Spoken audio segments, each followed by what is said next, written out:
राहुल ने अपनी प्रेमिका रिया को एक दिन अपने घर अकेले चाय पीने के लिए बुलाया।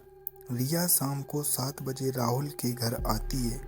घर पर राहुल के अलावा और कोई नहीं था। राहुल रिया का बहुत अच्छे से वेलकम करता है। फिर दोनों बैठकर बहुत सारी बातें करते हैं। फिर राहुल रिया से कहता है, मैं तुम्हारे लिए चाय बनाकर लाता हूँ। राहुल किचन में चाय बनाने के लिए जाता है। रिया भी उसके पीछे किचन में पहुंच जाती है। फिर दोनों मिलकर चाय बनाते हैं। राहुल ने दूध रखा तो रिया ने उसमें पत्ती शक्कर डाली। ऐसे करके दोनों बहुत देर में चाय बना पाते हैं। जब काफ़ी देर बाद चाय तैयार हुई, फिर दोनों ने मिलकर चाय का आनंद लिया। दोनों एक ही सोफे पर बैठकर चाय पी रहे थे। चाय पीने में रिया के होंठ के ऊपर के हिस्से पर चाय लग जाती है।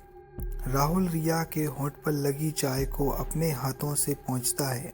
जैसे ही राहुल चाय पोंछता है, रिया राहुल का हाथ पकड़कर उसका हाथ चूमने लगती है। राहुल रिया की फीलिंग्स समझ जाता है। वो भी रिया के दोनों हाथ पकड़कर चूमने लगता है। फिर दोनों कुछ कुछ बातें करने लगते हैं। इतने में रिया को भूख लगने लगती है। वो राहुल से कहती है, मुझे भूख लग रही है। फिर राहुल रिया और उसके लिए होटल से खाना मंगाता है। ऐसे ही रात के 9 बज जाते हैं। फिर राहुल रिया से रोमांटिक बातें करना शुरू कर देता है। रोमांटिक बातें करते करते राहुल रिया को बेडरूम में ले जाता है। फिर दोनों राहुल और रिया एक साथ रोमांस करने लगते हैं। दोनों एक दूसरे को निर्वस्त्र कर देते हैं। फिर राहुल रिया के साथ खतरनाक तरीके से संबंध बनाता है। उन दोनों को संबंध बनाते बनाते रात के 11 बज जाते हैं।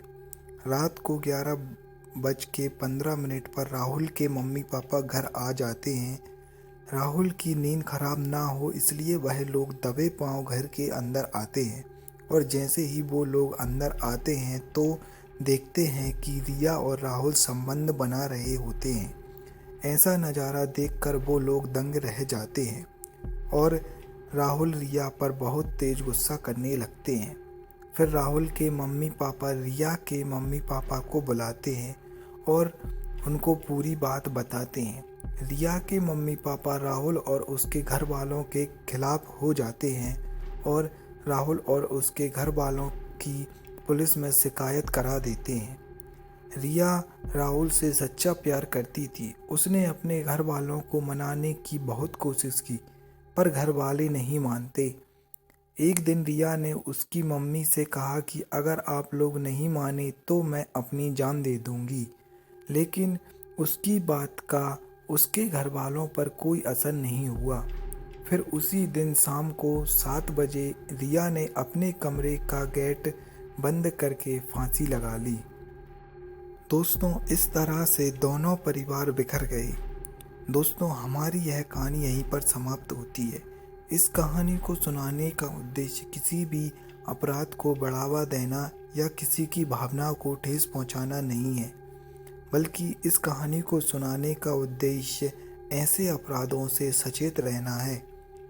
ऐसे अपराधों से सचेत रहने के लिए हमने यह कहानी आपके सामने प्रस्तुत की है। अगर इस कहानी से किसी की भावनाओं को ठेस पहुंचती है तो उससे हम क्षमा मांगते हैं।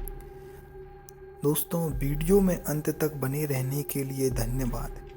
अगर आप इस चैनल पर पहली बार आए हैं तो कृपया करके चैनल को सब्सक्राइब कर लें और वीडियो को लाइक कर दें।